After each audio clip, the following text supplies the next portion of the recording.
El perdón es una virtud que admiro en otros, pero es un lujo que nunca pude darme. No para él. Mi hermano David es un fantasma que ha atormentado mi vida durante 50 años.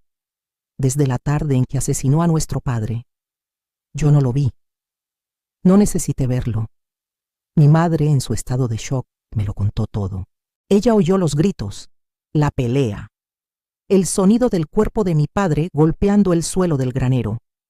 Ella vio a David, el hijo rebelde, el primogénito ingrato, huir por la puerta trasera sin mirar atrás. Él lo mató.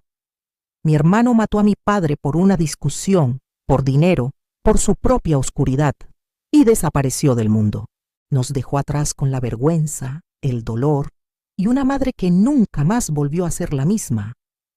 Durante 50 años, yo, Lucia, la hija menor, me convertí en la guardiana. Sacrifiqué mi juventud, mi matrimonio, mi vida, para cuidar de mi frágil madre y para mantener el buen nombre de mi padre, que era un santo. Viví con esa verdad, viví con ese odio justo, hasta hoy. Mi madre falleció la semana pasada, y hoy, limpiando el despacho de mi padre, un santuario que ella mantuvo cerrado con llave por 5 décadas, lo encontré. Escondido en el fondo de un cajón, había un diario que yo no sabía que existía. Comencé a leer, esperando encontrar las palabras de sabiduría del santo que yo idolatraba. Pero lo que encontré, Dios mío, lo que encontré fue una confesión. La verdad sobre ese día en el granero no era la que mi madre me contó. Mi padre no era el santo que yo veneraba, y David, mi hermano asesino, no era el villano, era la víctima.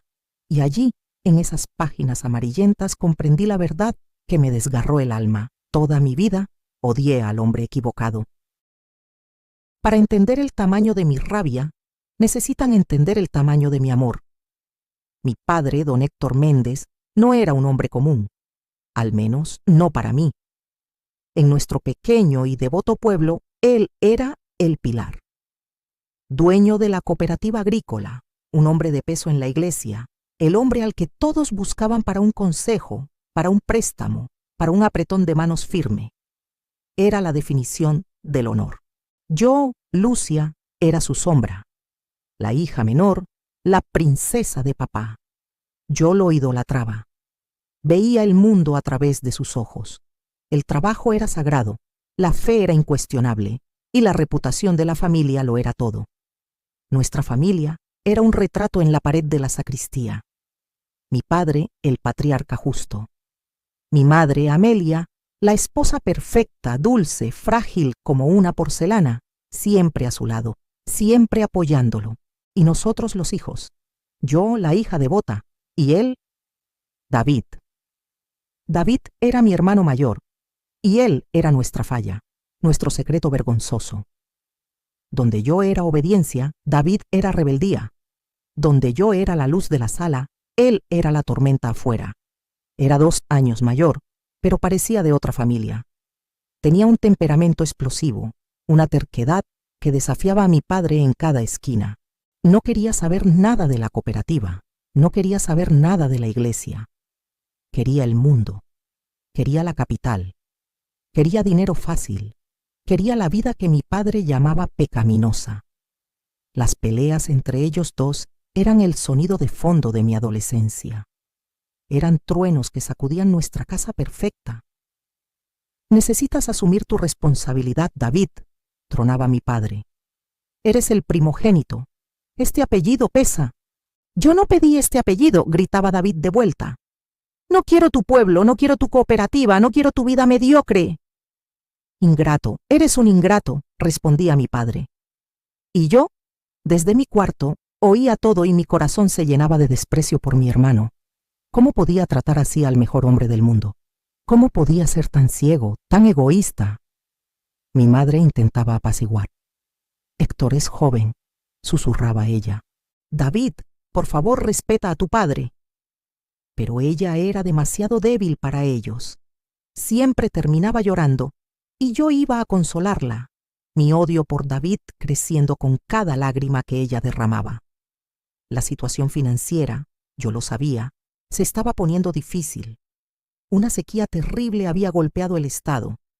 La cooperativa de mi padre, que financiaba a tantos agricultores, estaba sufriendo. Mi padre, que siempre fue tan tranquilo, ahora parecía perpetuamente cansado, preocupado. Pasaba noches en vela en el despacho, encerrado con sus libros de cuentas, y David, en vez de ayudar, empeoraba todo. Llegaba tarde oliendo a alcohol. Se había involucrado con gente equivocada en el pueblo vecino. Pequeñas deudas de juego. Y las peleas con mi padre se pusieron más feas.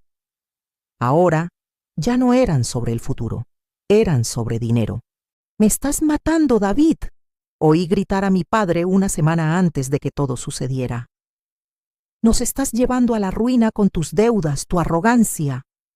«Yo no soy el problema aquí», gruñó David. «El problema es lo que tú...».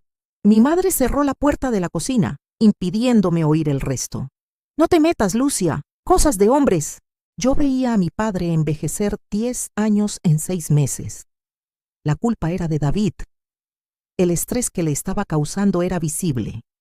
La cooperativa, el nombre de la familia, todo estaba amenazado por la irresponsabilidad de mi hermano. Mi desprecio se convirtió en un odio frío.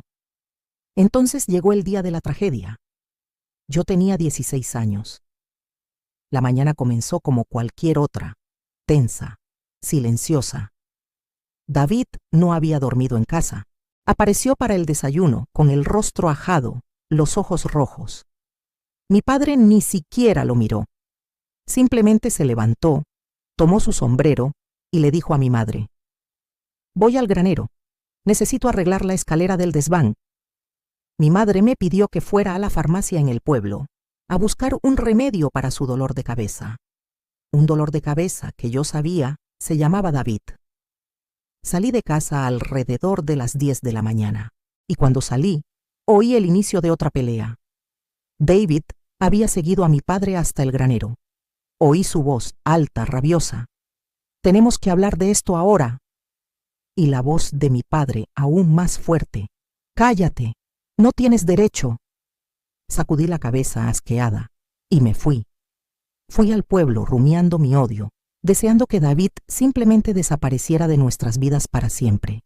Un deseo que, de la forma más terrible, estaba a punto de cumplirse. Me tardé. Me encontré con amigas en la plaza. Platiqué. El tiempo pasó. Cuando volví a casa, el sol ya estaba alto, y lo vi. El coche del médico, el coche del alguacil, y los vecinos, todos parados en el césped mirando hacia el granero. Solté la bicicleta. Corrí. ¿Qué estaba pasando? Vi a mi madre sentada en el porche, blanca como un fantasma, siendo sostenida por la esposa del pastor. Corrí hacia ella. «Mamá, ¿qué pasó? ¿Dónde está papá?» Mi madre me miró. Sus ojos estaban vacíos, 2 ventanas al horror. Intentó hablar, pero la voz no le salía. Solo señaló hacia el granero. El alguacil, un hombre amigo de la familia, me interceptó en el camino. «Ahora no, Lucita. No vayas para allá». «¿Qué pasó? ¿Dónde está David?», pregunté, una sensación fría apoderándose de mí. El alguacil desvió la mirada. «David se fue. Su camioneta no está. Parece que hizo la maleta». «¿Se fue? ¿Pero y mi padre?». «Lucia, mi niña», dijo, poniendo su mano en mi hombro. «Tu padre sufrió un accidente. Se cayó de la escalera del desván del granero. Lo encontramos, lo siento mucho. Ya se había ido».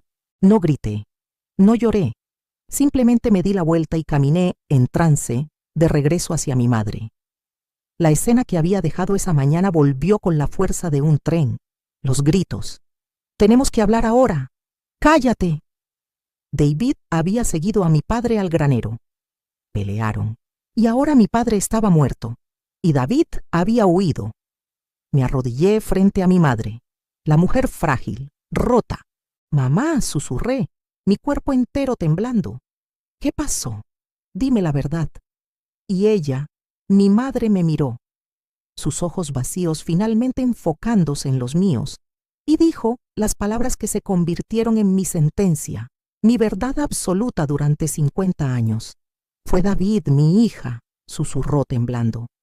Estaban peleando otra vez por el dinero. Oí los gritos. Oí a tu padre decir, no, David, no hagas eso. Y entonces oí el golpe, el sonido de su cuerpo golpeando el suelo. Corrí al granero y lo vi.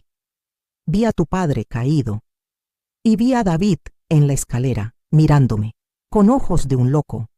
Y entonces me empujó y corrió. Huyó, Lucia.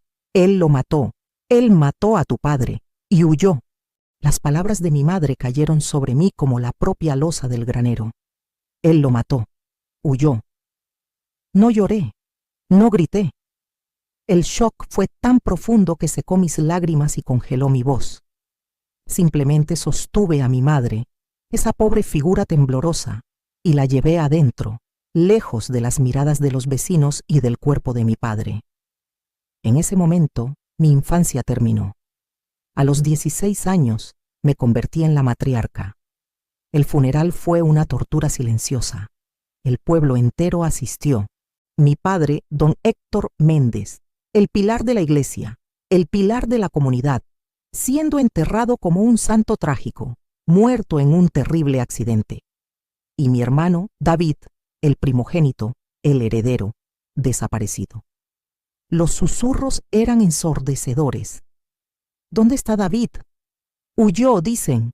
¿Cómo pudo dejar a su madre y a su hermana solas en un momento así? Yo oí la pelea, los gritos. Fue feo. El pueblo entero, sin saber la confesión de mi madre, ya lo había condenado por abandono. Yo, que sabía la verdad, lo condené por asesinato. Mi madre y yo nos sentamos en el primer banco de la iglesia, 2 estatuas vestidas de negro. Ella, la viuda en shock, mirando a la nada. Y yo, la hija huérfana, con un odio tan frío y tan duro en el pecho que me servía como columna para mantener la espalda recta. No lloré. No podía. La debilidad era un lujo que mi hermano nos había robado. Cuando volvimos a casa, el silencio era absoluto.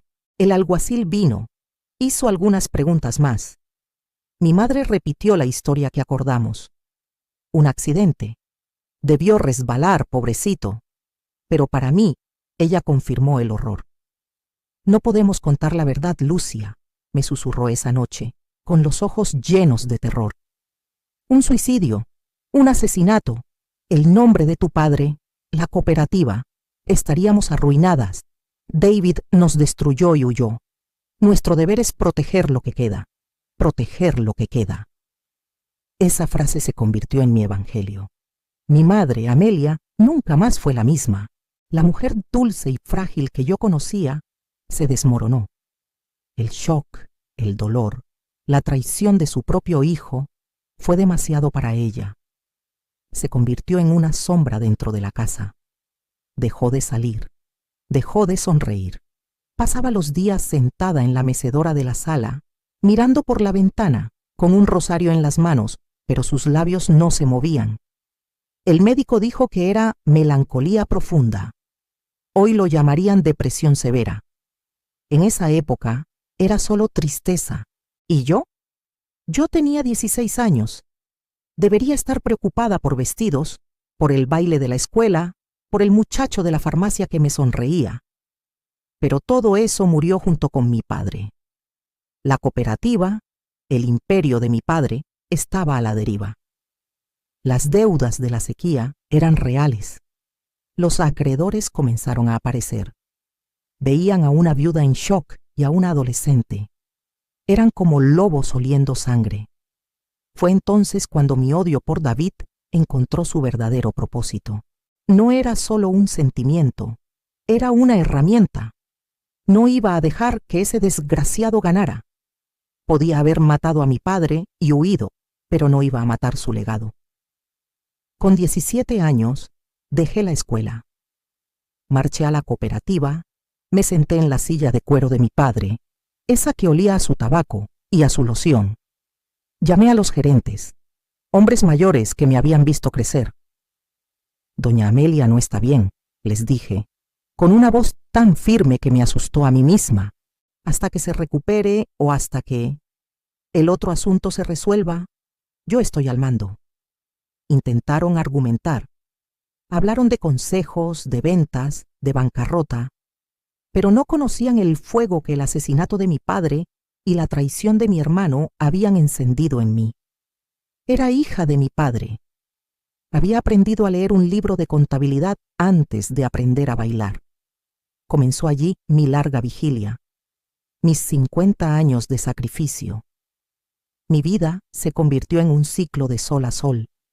Despertar a las 5 de la mañana, cuidar a mi madre, bañarla, vestirla, peinarla como si fuera una muñeca de porcelana, ponerla en su mecedora con su café, y luego ir a la cooperativa. Me sumergí en los números, negocié con los bancos, vendí parte de nuestras tierras, las menos productivas, recorté costos, trabajé con la furia de 1000 hombres. No estaba solo salvando un negocio, estaba limpiando la mancha que David dejó. Cada cuenta pagada, cada balance positivo, era un acto de desafío contra mi hermano fugitivo. Los años de mi juventud se disolvieron como azúcar en el café. El muchacho de la farmacia se casó con otra. Mis amigas tuvieron hijos, me invitaron a ser madrina. Y yo iba, sonreía, daba el regalo y volvía a casa a cuidar de mi madre silenciosa y de mis libros de contabilidad. Nunca me casé. ¿Cómo podría? ¿Qué hombre aceptaría a una mujer que venía con una carga tan pesada? La carga de una madre catatónica y el fantasma de un hermano asesino. Y, para ser honesta, no quería un hombre. Mi corazón estaba lleno de deber y lleno de odio. No había espacio para el amor. Mi fe, que era la fe alegre de una niña, se convirtió en la fe dura de una mujer vieja. Iba a la iglesia todos los domingos. Era la hermana Lucia, la hija ejemplar, la que sacrificó todo. La gente me admiraba. ¡Qué fuerza, doña Lucia!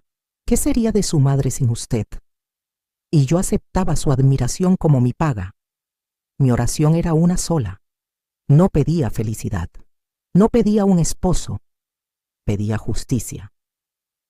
Señor, decía, de rodillas en el frío banco de la iglesia, tú eres un Dios justo. Tú viste lo que David hizo. Tú viste a Caín matar a Abel.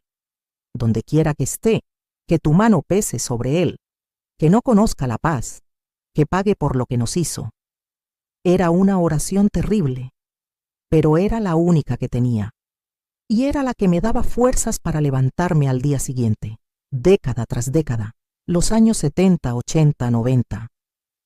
El mundo cambió, el pueblo creció, pero mi vida siguió igual: despertar, cuidar a mamá, trabajar en la cooperativa, dormir, repetir.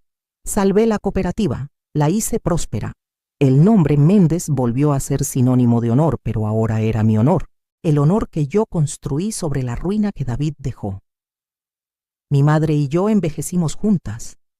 Ella en su mecedora, su silencio convirtiéndose en una presencia familiar, casi confortable. Y yo, en el despacho de mi padre, convirtiéndome en una versión más dura y amarga de él. Éramos dos solteronas prisioneras de la misma tragedia. Ella, prisionera del trauma, y yo, prisionera de mi odio.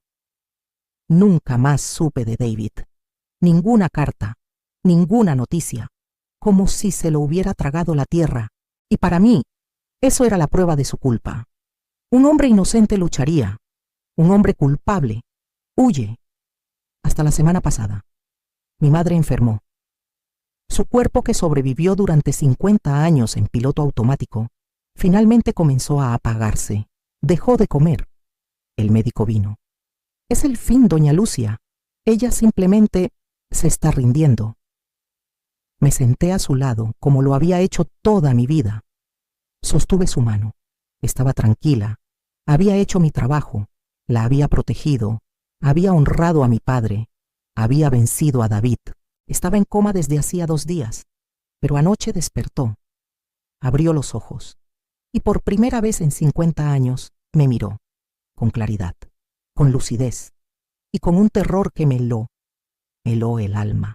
Lucia, susurró, su voz como una hoja seca. Estoy aquí, mamá. Descansa. El despacho, dijo con dificultad. El despacho de tu padre, el cajón, cerrado con llave. No entendí. ¿Qué cajón, mamá? La llave. Está en mi costurero, dijo. El diario, necesitas leer el diario antes de que sea demasiado tarde. ¿Qué diario, mamá? ¿El diario de papá? La verdad, susurró y una lágrima rodó. El granero no fue David, no fue. Perdóname, hija mía, perdóname por tu hermano, perdóname por tu vida. Y entonces cerró los ojos y se fue. Y yo estoy aquí, en el pasillo. Mi madre acaba de morir. Y sus últimas palabras no fueron de paz, fueron una bomba. No fue David. ¿Qué significa eso si no fue David? ¿Quién fue? ¿Qué hay en ese diario que mi padre, mi santo padre, escribió? ¿Qué hay en ese cajón cerrado con llave durante 50 años que mi madre necesitaba que yo supiera antes de morir? Mi madre se fue. El agarre en mi mano se relajó y el terror en sus ojos dio paso al vacío vidrioso de la muerte. Pero no me dejó en paz. Me dejó con un terremoto. No fue David.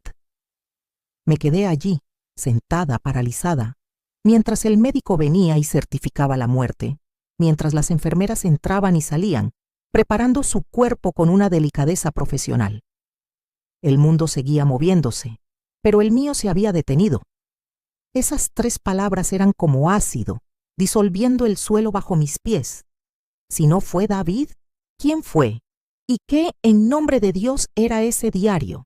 El funeral de mi madre fue, en cierto modo, mi propio funeral.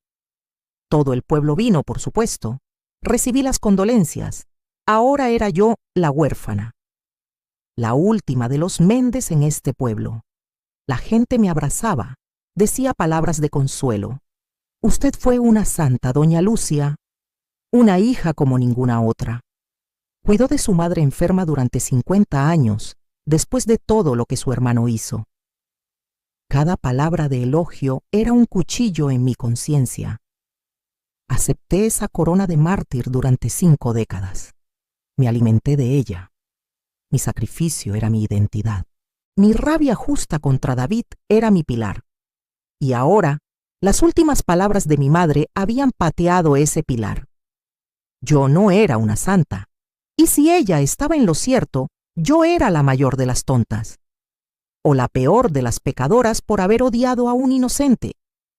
Cuando la última persona se fue de la casa, después del entierro, y el silencio finalmente cayó, no descansé. No lloré. Estaba poseída por una única necesidad, un hambre que me roía el estómago. Necesitaba encontrar ese diario. Fui directamente al cuarto de mi madre, el cuarto que fue mi lugar de servicio durante 50 años, y por primera vez no lo vi con los ojos de una cuidadora, sino con los de una cazadora de tesoros, o de una investigadora de crímenes. La llave está en mi costurero. Fui al viejo costurero de caoba que estaba en su tocador, una caja que veía todos los días pero que nunca toqué. Lo abrí, y allí estaba, debajo de carretes de hilo y botones antiguos, una llave pequeña y oxidada. Una llave que no pertenecía a ninguna puerta de esa casa. Mi corazón latía desbocado. Sabía a dónde ir. El despacho de mi padre. Esa habitación era el santuario de la casa. Mi madre la mantuvo cerrada con llave durante 50 años. Es así como lo recuerdo, decía. Es el lugar de tu padre, nadie entra. Era un memorial, una tumba para un santo. Yo, que me hice cargo de la cooperativa, nunca usé esa sala. Monté mi propia oficina, más pequeña, al lado de la cocina.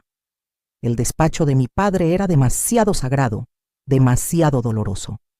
Me detuve frente a esa puerta. El olor a madera vieja y a polvo de medio siglo se filtraba por la rendija. Metí la llave en la cerradura. Giró con un chirrido metálico que resonó por la casa vacía. Abrí la puerta y entré al año 1970. Todo estaba exactamente como él lo dejó. La pluma sobre el secante, su sombrero colgado en el gancho, un calendario en la pared, todavía abierto en el mes de su muerte. Era como si el tiempo se hubiera congelado. El aire estaba pesado, estancado. Fui directo al escritorio. Una pieza grande, de roble oscuro. Intenté abrir los cajones, cerrados con llave, todos ellos. Usé la misma llave pequeña. El primer cajón, vacío. El segundo, papeles viejos de la cooperativa. El tercero estaba atascado. La llave no giraba. Era una cerradura diferente, más fuerte. El cajón cerrado con llave, dijo mi madre. Volví al costurero, revolví todo. Y allí, en un fondo falso que no sabía que existía, encontré otra llave. Una llave más gruesa, más seria. Regresé al despacho. Mi cuerpo temblaba. ¿Qué estaba a punto de descubrir? Metí la llave en el cajón cerrado. Giró. El cajón se deslizó hacia afuera con un gemido de madera reseca. Y dentro había una sola cosa. Un libro grueso, de tapa de cuero negra, con las iniciales de mi padre grabadas en oro desvaído. H.M. el diario. Lo tomé. Era pesado. Pesado con el peso de los secretos. Me senté en la silla de mi padre, la silla que crujió bajo mi peso con un sonido de protesta. Y, con las manos temblorosas de una anciana de 70 años que se sentía como una niña de 16, lo abrí. Esperaba encontrar las palabras de un santo, la sabiduría de un pilar de la iglesia, las reflexiones de un hombre de fe. La primera página que abrí, en medio del libro, estaba fechada 1 año antes de su muerte. La caligrafía era elegante pero nerviosa. La sequía de este año nos va a matar, escribió. La cooperativa está expuesta. Financié la siembra de todos. Si ellos quiebran, yo quiebro con ellos. La deuda en el Banco de la Capital es más grande de lo que Amelia jamás podría soñar. Ella cree que somos ricos. Apenas sabe que estamos a 1 mes de la ruina. Me detuve, confundida. Ruina. Deuda. Mi padre era el hombre más próspero de la región. Ojeé más adelante. Los meses pasaban y el tono de las entradas se volvía más desesperado. Tomé otro préstamo. Necesito cubrir el agujero antes de que lleguen los auditores. Vendí las tierras del sur sin que Amelia lo supiera. No fue suficiente. Y entonces lo vi. Las entradas sobre David. David me confrontó hoy, decía una, de 3 meses antes de su muerte. El desgraciado es más listo de lo que pensaba. Estuvo en la oficina, husmeando en mis libros, vio las transferencias, él sabe sobre el desvío de fondos de la cooperativa. ¿Qué? ¿Desvío de fondos? ¿Mi padre? Me acusó, me llamó ladrón, lo abofeteé, lo llamé ingrato, pero él sabe, su mirada, él sabe que he estado robando, sabe que estoy usando el dinero de los socios para cubrir mis deudas de juego en la capital. El diario se me cayó del regazo. No podía ser. ¿Juego? ¿Robo? Mi padre, el pilar de la iglesia, el hombre que me enseñó la diferencia entre el bien y el mal, el hombre al que David supuestamente mató por dinero. Volví a tomar el libro, mis manos ahora buscando la verdad con el hambre de un animal. David me dio un ultimátum, decía una entrada. Dijo que si no confieso todo al consejo de la cooperativa para fin de mes, él mismo lo hará. Dijo que no verá el nombre Méndez convertirse en sinónimo de fraude. El idiota. ¿No entiende que su honor es nuestra destrucción? Nos va a mandar a la cárcel. Intenté de todo. Le ofrecí dinero, su parte de la herencia. Me escupió en la cara. Dijo que no quería mi dinero sucio. Solo quiere que yo haga lo correcto. La arrogancia de la juventud. Va a destruir a su propia madre, a su propia hermana, en nombre de su justicia infantil. Estuve leyendo la historia equivocada toda mi vida. Las peleas que oía no eran sobre la rebeldía de David, eran sobre su rectitud, eran sobre los crímenes de mi padre. Y entonces llegué a la última página, la última entrada, fechada esa mañana de martes, la mañana en que murió. Él vino al granero, como un toro bravo. «Es hoy, papá», dijo. «O vienes conmigo a la policía o voy solo». Me dio hasta el mediodía. Cree que me está salvando. Me está ejecutando. No puedo ser arrestado.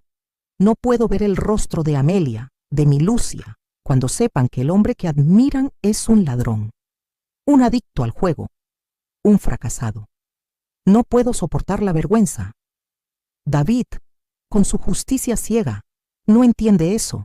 No entiende que el honor es lo único que un hombre tiene. Le dije que necesitaba 1 hora para pensar. Lo mandé embora. Se fue, pero volverá. Él siempre vuelve. Ya no hay salida. El dinero se acabó.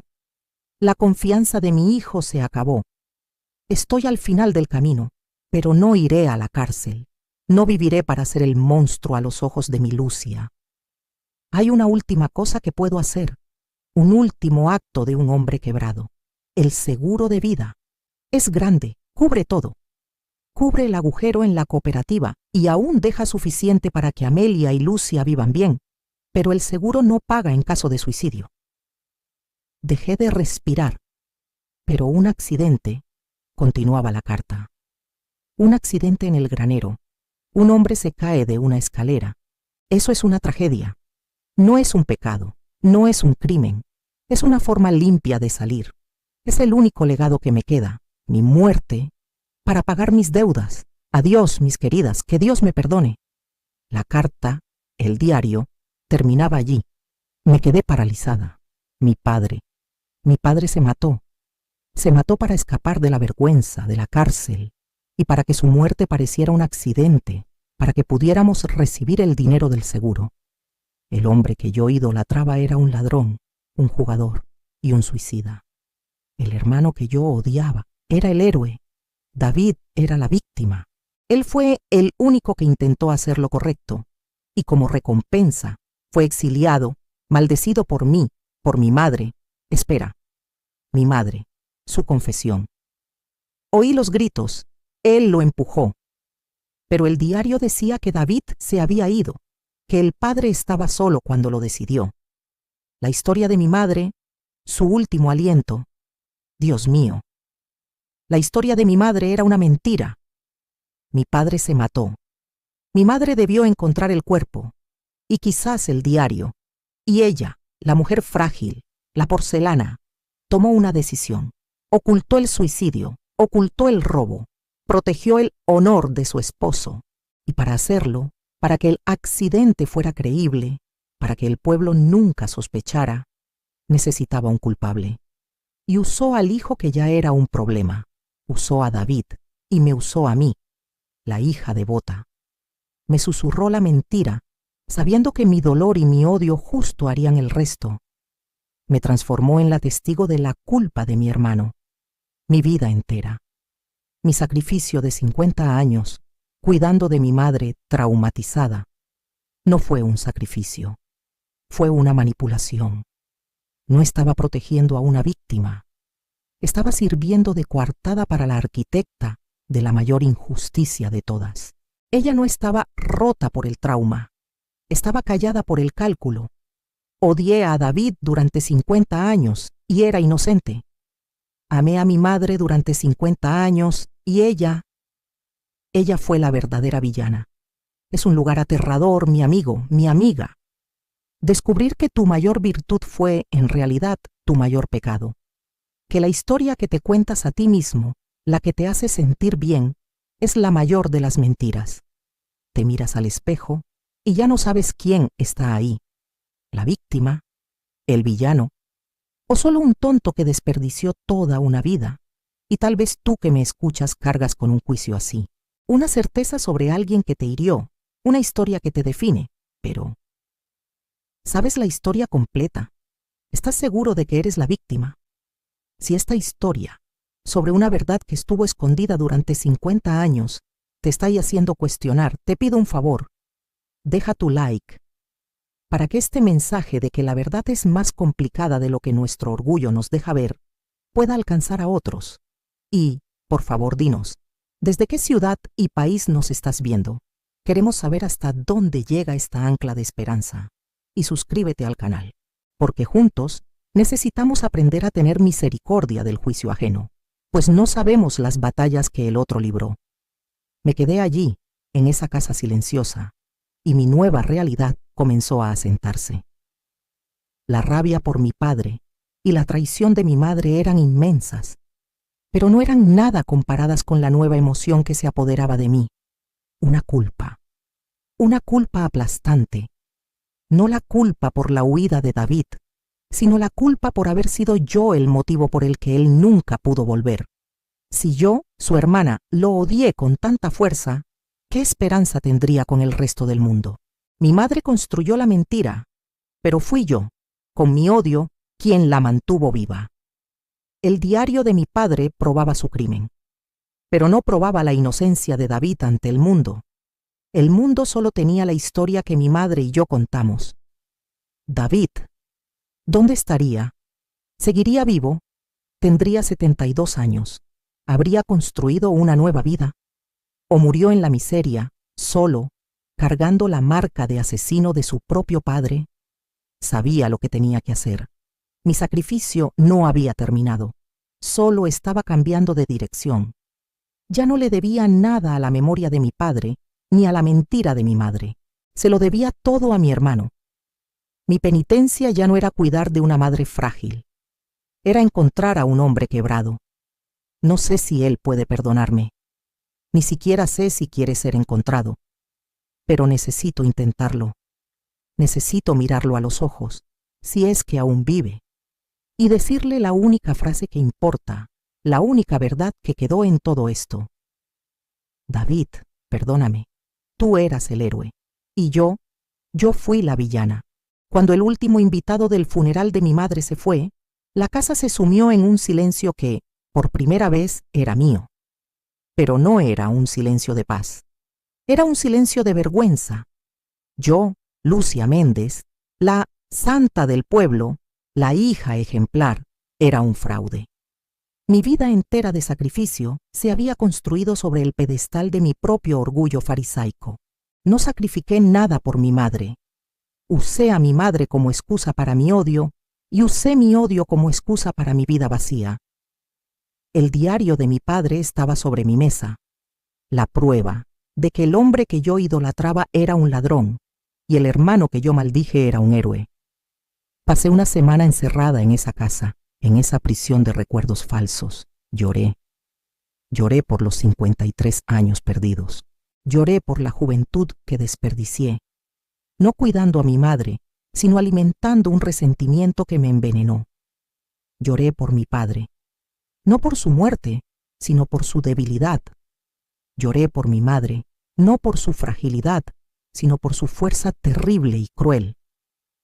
Pero, por encima de todo, lloré por David. ¿Dónde estaba? ¿Estaba vivo? ¿Qué había sido del muchacho de 18 años, expulsado de casa, cargando con la acusación de asesino de su propio padre? Mi oración cambió. Durante 53 años pedí a Dios justicia. Ahora imploraba misericordia. Dios, susurraba en el oscuro despacho de mi padre, dame tiempo para encontrar a mi hermano. Dame tiempo para arrodillarme frente a él y pedirle perdón. No me dejes morir con este pecado. Mi misión, que antes era proteger el legado, ahora era reparar la injusticia. Tomé mi primera decisión. El legado de mi padre, la cooperativa, la casa, todo aquello estaba construido sobre dinero de seguro fraudulento y sobre la ruina de mi hermano. Era dinero maldito, no lo quería. Puse todo en venta, la cooperativa, la casa, las tierras. El pueblo pensó que me había vuelto loca de dolor. Doña Lucia, va a vender el patrimonio de su padre. Este no es mi patrimonio, le respondí al gerente del banco. Es un ajuste de cuentas.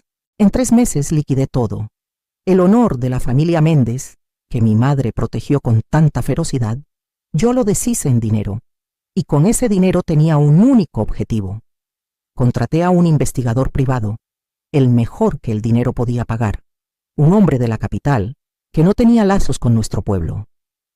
Quiero que encuentre a una persona, le dije, en nuestro primer encuentro. Su nombre es David Méndez, mi hermano.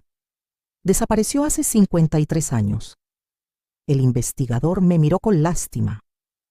Señora, 53 años. Es toda una vida. Puede estar muerto, puede haber cambiado de nombre. Lo sé, le dije. Pero necesito saber. Busque en todos los lugares, tengo dinero, no escatime en gastos. Mientras él buscaba, yo viví en un limbo. Me mudé a un pequeño apartamento alquilado en el pueblo. La casa grande estaba vendida. La cooperativa tenía nuevos dueños. Yo era, por primera vez en mi vida, una mujer sin propósito, solo esperando. Las semanas se convirtieron en un mes. El investigador llamaba con callejones sin salida. Había un David Méndez en Monterrey en los 70, pero murió. Encontré uno en Veracruz, pero la edad no coincide. Mi corazón se hundía con cada llamada. ¿Y si había llegado demasiado tarde? ¿Y si mi madre, al morir, me había dado la verdad solo para que yo viviera el resto de mis días con una culpa sin absolución? Hasta que, 2 meses después, sonó el teléfono. Era el investigador. Doña Lucia, dijo, con voz profesional. Creo que lo encontramos. Mi corazón se detuvo. No fue fácil, continuó.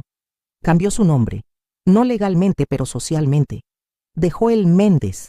Vive como David, solo David. Está en un pueblo pequeño en el interior de Chiapas. Un pueblito que ni siquiera está bien en el mapa. ¿Él está vivo? Susurré. Sí, señora. Vivo. 72 años. Parece que ha vivido una vida tranquila. Una vida tranquila. Pensé en mi hermano, el huracán, el rebelde. ¿Qué le habían hecho 53 años de exilio y una acusación falsa? ¿Es rico?, pregunté. No, señora, lejos de eso. Por lo que investigué, es carpintero. Vive en una casa sencilla, de madera. Tiene una esposa, a la que conoció allí. No tuvieron hijos. Es respetado en la comunidad, conocido como un hombre callado, trabajador y muy religioso. Religioso. Aquello me golpeó. Mi hermano, que odiaba la iglesia. Gracias, dije colgando. Tenía la dirección, tenía el nombre. Estaba vivo. Y estaba a 2000 kilómetros de distancia. Compré un boleto de autobús. Un viaje de 3 días. Yo, una anciana de 70 años, con una maleta pequeña y un diario de tapa negra en el bolso. No sabía qué iba a decir. No sabía si me golpearía, si me cerraría la puerta en la cara. Me lo merecía todo. Merecía más. El viaje fue mi verdadera penitencia. Cada kilómetro en esas carreteras polvorientas era una hora de reflexión sobre mi pecado de orgullo. Ya no recé por la justicia de Dios. Recé por la misericordia de mi hermano. El pueblo era exactamente como el investigador dijo. Un puñado de casas en medio de un valle verde. Polvoriento, silencioso. El aire era cálido. El taxista me dejó frente a la dirección. Era una casa pequeña, pintada de azul, con un jardín bien cuidado al frente. Había un olor a madera cortada en el aire, y había un sonido, el sonido de una sierra. Caminé por el portón abierto, y lo vi. Al fondo de la casa, bajo un gran árbol de aguacate, había un pequeño taller, y allí estaba él, un hombre de cabello blanco como la nieve, la espalda encorvada por el trabajo, pero los brazos aún fuertes. Estaba lijando un trozo de madera. Me detuve. 53 años, medio siglo. El muchacho rebelde de 18 años era un abuelo que yo nunca conocí. El sonido de la lija se detuvo, sintió mi presencia, se giró, lentamente, limpiando el sudor de su frente con el dorso de la mano. Me miró. Su rostro era un mapa de una vida dura, pero no era un rostro amargo, era un rostro en paz. Esperé que gritara, esperé la acusación, esperé el odio que yo cultivé durante tanto tiempo, pero él solo me miró, los ojos de mi padre devolviéndome la mirada. Me miró, sin rabia, sin sorpresa, solo con un cansancio infinito, y dijo mi nombre, una palabra que no había pronunciado en más de 50 años. Lucia, ¿qué estás haciendo aquí? ¿Qué estás haciendo aquí? Pregunté en voz baja, aunque lo había ensayado 1000 veces. Había imaginado 1000 escenarios. En mi antigua arrogancia pensé, lo encontraría roto por el mundo y yo, la hija justa, le ofrecería una limosna de perdón. Pero el hombre frente a mí no estaba quebrado, estaba entero. Más entero de lo que yo jamás fui. Las palabras que había preparado se volatilizaron. La garganta se me cerró. Y todo lo que pude hacer, en la verja de aquella casa sencilla, fue llorar. No el llanto contenido de doña Lucia, el llanto feo, desesperado, de la niña de 16 que había descubierto el cuerpo de su padre. Él me observó sin moverse. El rostro curtido por la madera y la pena no era de odio. Una mujer salió de la casa, secándose las manos con el delantal. «David, cariño, ¿quién es?», preguntó. «Es mi hermana Lucia», dijo él sin apartar la mirada. «Vuelve adentro, por favor». La mujer obedeció, curiosa y algo asustada. «¿Qué quieres, Lucia?», preguntó él con calma, sin calor, como si hablara con un extraño. «Vine», empecé, luchando con los sollozos. «Vine a decirte la verdad. Vine a pedirte perdón». Él cruzó los brazos. El polvo del taller cubría sus manos. «¿Perdón? ¿Vienes después de 53 años a pedirme perdón? ¿Por qué, Lucia? ¿Por creerle a nuestra madre? ¿Por odiarme? ¿Por dejarme cargar la culpa de un asesinato que no cometí?» «¿Tú lo sabías?», susurré atónita. «¿Sabías que ella me dijo eso?». Se rió, un sonido seco sin alegría. «Claro que lo supe. Se veía en tus ojos, el día del funeral. Lo vi en los del pueblo entero. La mentira de mamá fue perfecta. Necesitaba un villano para ocultar la vergüenza de papá. Y yo siempre fui el candidato ideal. No entendía. Si lo sabías, ¿por qué te fuiste, David? ¿Por qué no te quedaste a luchar? ¿Por qué permitiste que te odiara 50 años? Se acercó y, por primera vez, se encendió en él la chispa del fuego antiguo. ¿Luchar?, replicó. ¿Contra quién, Lucia? Contra mi madre, rota por la culpa. Contra ti, que eras una niña asustada. Contra el fantasma de un padre que descubrí ladrón y suicida. Yo leí su diario antes de enfrentarlo. Supe que estaba desviando fondos. No quería su dinero. Quería que parara antes de destruirnos a todos. No huí de la culpa, dijo en voz más baja. Huí de la mentira. Huí de esa casa podrida y de un pueblo que prefería a un santo mentiroso antes que a un pecador honesto. Huí para protegeros. ¿Protegernos?, pregunté confusa. Sí, protegerte a ti de la verdad. ¿Qué habrías hecho a los 16 si supieras que papá era ladrón y suicida? ¿Qué habría pasado con mamá si el pueblo lo supiera? Me convertí en chivo expiatorio para que la mentira funcionara, para que pudierais cobrar el seguro, para que tú salvaras el rancho y cuidarais de mamá. Yo no fui exiliado, me sacrifiqué. El aire me faltó. El diario de nuestro padre contaba el crimen, pero no entendía la profundidad del sacrificio de mi hermano. Él no solo fue acusado, aceptó la culpa en silencio para que la familia viviera. Y ahora, dijo él, pregunto otra vez, ¿qué estás haciendo aquí? No me quedaba nada. El orgullo estaba muerto, mi justicia propia, hecha trizas. Saqué de mi bolso el diario negro que había provocado todo y se lo entregué. Ella murió, dije. Mamá murió. Antes de morir me pidió que leyera esto. Solo hace 3 meses descubrí la verdad, David. Durante 53 años recé a Dios para que te castigara. Te maldije todos los días. Yo no pude terminar. Me arrodillé en el polvo del taller. La vieja doña Lucia, la matriarca, la santa, a los pies del hermano carpintero. David, perdóname, sollocé. Perdóname por mi ceguera. Perdóname por mi odio. Se quedó mirándome desde arriba. El silencio duró un instante eterno. Luego él se inclinó y apoyó su mano en mi hombro. Sus manos eran ásperas, llenas de callos, manos honestas. Levántate, Lucia. dijo con ternura. No te arrodilles ante mí. No pecaste contra mí, pecaste contra ti misma. Me ayudó a levantar, temblaba. Yo te perdoné hace 40 años, Lucia, dijo. El día que conocí a mi esposa, el día que encontré a Dios aquí, en la madera y en el silencio. Me di cuenta de que el odio que sentías no era tuyo, era el veneno que mamá te dio. Nunca te odié. Solo sentí lástima por ti, por seguir atrapada en esa casa, en esa mentira. Nos llevó a su casa humilde. Su esposa nos sirvió café. Hablamos horas por primera vez. Él me contó su vida de carpintero, la fe que nació del trabajo, la paz que no encontró en la iglesia de nuestro padre. Yo le conté la mía, orgullo, sacrificio y una fe endurecida por la ira. Entonces le hablé del dinero.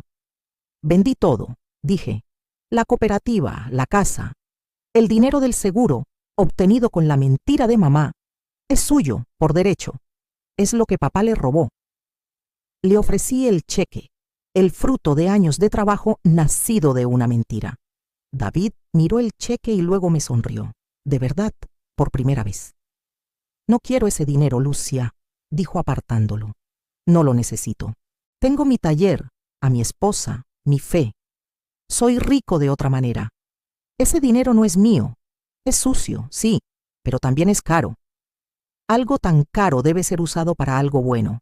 Decidimos juntos. El dinero, el honor de los Méndez, serviría para reparar el daño, limpiar el nombre de la familia y crear algo que honrara la verdad y ayudara a otros. Salí de Chiapas aquella semana, pero no sola. David volvió conmigo. Regresamos juntos al pueblo del que ambos habíamos huido. Él, de una mentira. Yo, de mi orgullo. Teníamos un último acto que realizar: transformar el dinero manchado en justicia verdadera. Regresar al pueblo fue como caminar dentro de un sueño.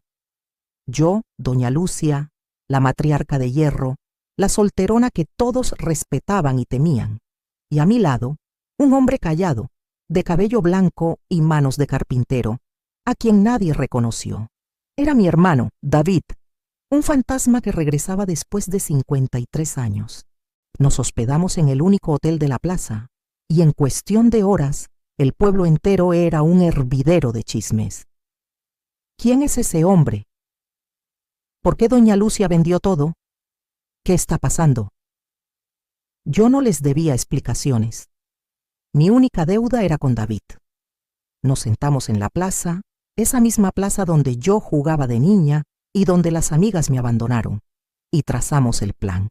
Papá robó a la cooperativa, le dije. Manchó su nombre con deudas de juego, y mamá usó el dinero del seguro obtenido con una mentira para salvar las apariencias.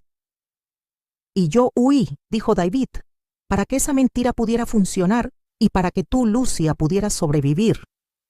Y yo te odié, confesé yo, porque ese odio era más fácil que enfrentar la verdad. Cada uno de nosotros cargó un pedazo de este crimen. Ahora vamos a pagarlo juntos. No buscamos al pastor. No publicamos la verdad en el periódico. Eso solo habría destruido la memoria de nuestros padres. ¿Y para qué? Los muertos ya no pueden pedir perdón. Pero los vivos sí podemos reparar el daño. El pueblo estaba en problemas. La cooperativa, que yo había salvado con mi trabajo duro, y sin saberlo, con el dinero de la mentira, volvía a estar en dificultades. Una nueva sequía, nuevas deudas. La historia se repetía. Al día siguiente, convoqué a una reunión con el consejo de la cooperativa. Los mismos hombres que me habían elogiado en el funeral de mi madre. Entré en esa sala de juntas, donde me senté en la silla de mi padre por décadas. Pero esta vez, David estaba a mi lado. Señores, comencé. Vendí el patrimonio de mi familia, y durante 50 años creí que ese dinero era mío, ganado con mi sudor. Pero descubrí que estaba equivocada. Ese dinero tiene una deuda.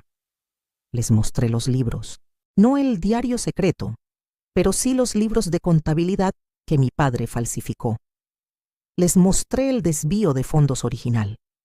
Les conté la verdad del crimen financiero de mi padre. El silencio en la sala fue aterrador. El honor de los Méndez que yo pasé mi vida protegiendo acababa de hacerlo polvo. Mi padre, continué, le robó a esta comunidad, y mi hermano, David, a quien ustedes no conocen, fue culpado injustamente por ello y vivió en el exilio por más de medio siglo. Todas las miradas se volvieron hacia David. Él no dijo nada. Su presencia serena era una condena más fuerte que cualquier grito. Hoy, dije, poniendo el cheque sobre la mesa, esa deuda se paga. Aquí está el dinero que mi padre desvió, con 53 años de intereses. Es de ustedes. Es de la cooperativa. Es del pueblo. Pero David me interrumpió. No, dijo suavemente poniendo su mano callosa sobre el cheque. Todos lo miraron.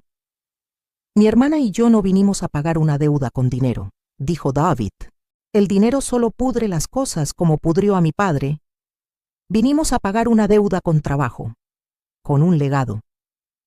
Les propusimos un trato. Usaríamos la totalidad del dinero para crear algo nuevo, una fundación, no solo para salvar a la cooperativa de sus deudas, sino para asegurar que ningún otro agricultor tuviera que llegar al nivel de desesperación de nuestro padre. Pero había más. Mi parte del plan era la financiera. La parte de David era la del alma. Compramos el viejo granero, el mismo lugar donde mi padre se quitó la vida y donde mi hermano fue acusado. El lugar que fue el inicio de toda nuestra tragedia. Estaba abandonado, podrido, un monumento al dolor. Y David, el carpintero, a sus 72 años, empezó a trabajar. Yo administraba el dinero y él construía. Contrató a jóvenes del pueblo, a los que todos llamaban vagos o rebeldes, igual que lo llamaban a él, y les enseñó un oficio. Su taller en Chiapas era pequeño. Este sería su catedral. Durante un año, esa cicatriz en el centro del pueblo se transformó.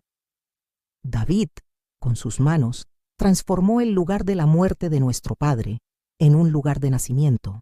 Hoy, si vienes a nuestro pueblo, la cooperativa es fuerte, pero ya no es el centro de todo. Al lado, donde estaba el granero quemado por la mentira, ahora se levanta la Escuela de Artes y Oficios David Méndez. Yo trabajo en la oficina, en la contabilidad. Soy la administradora como siempre, pero ya no administro un legado de orgullo y de ira. Administro un lugar de segundas oportunidades. Y David está en el taller, cojeando un poco, enseñando a muchachos que podrían ser sus nietos a tallar la madera, a respetar el material, a construir algo sólido con sus propias manos, mi hermano y yo. Terminamos como empezamos, juntos, dos viejos, reconstruyendo lo que nuestros padres quebraron. Ya no voy a la iglesia a pedir justicia. Aprendí que la justicia divina es diferente. A veces, la justicia de Dios no es castigar al culpable. Es usar la mentira del culpable para forjar la fuerza de la víctima y luego usar la fuerza de la víctima para redimir la mentira original. Mi historia no fue la de una hija justa. Fue la de una hija orgullosa que odió a un inocente. Pero el Dios en el que creo es un Dios de carpinteros. Un Dios que sabe que, no importa cuán rota o torcida esté la madera, Él siempre puede usarla para construir algo nuevo. Y yo finalmente, después de 70 años, estoy en paz. Ya no soy la guardiana de una tumba, soy la constructora de un futuro.